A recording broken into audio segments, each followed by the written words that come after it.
माजी मंत्री बसवराज पाटील उमेदवारासाठी मैदानामध्ये धाराशिवच्या मुरुममधील उमेदवारांसाठी प्रचार। भाजपच्या उमेदवारांना निवडून देण्याचं आवाहन।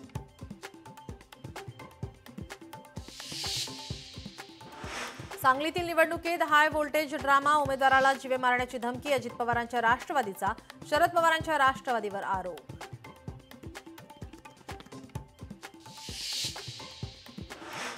महाराष्ट्र एकीकरण समितीने घेतली सरनाईकांची भेट। बसेसमध्ये मराठीत मार्गदर्शक फलक लावण्याची मागणी। अधिकृत राज्य परिवहन लोगो वापरण्याची मागणी।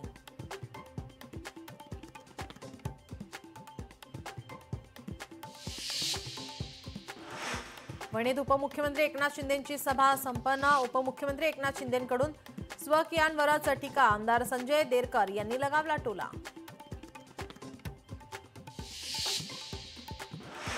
जळगाव पालिकेच्या प्रभाग 5 मध्ये बोगस मतदारांबाबत ॲडव्होकेट पियुष पाटील यांची तक्रार। शिवसेना जिल्हाध्यक्ष तथा माजी महापौर विष्णू भंगाळेंवर आरोप।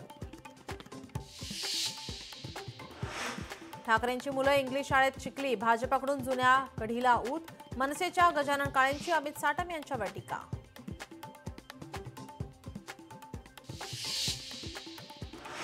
पुण्याच्या मुंडवामधील जमीन घोटाळा प्रकरणी पुणे पोलिसांनी नोंदवले मूळ वतनदारांचे जबाब। आतापर्यंत एकूण 25 ते 30 जागा मालकांचे नोंदवली जबाब।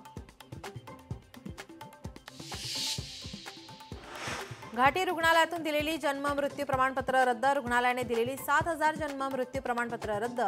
छत्रपती संभाजीनगरमधील धक्कादायक प्रकार। भूवैज्ञानिक विभागाची शिवणगावाला भेट। भूकंपाचे धक्के नाहीत, घाबरून जाऊ नका, प्रशासनाचं ग्रामस्थांना आवाहन।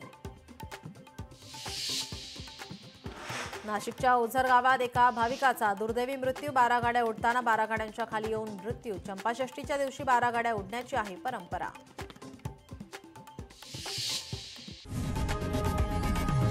लोकशाही मराठी ऐका, पहा, जागरूक रहा।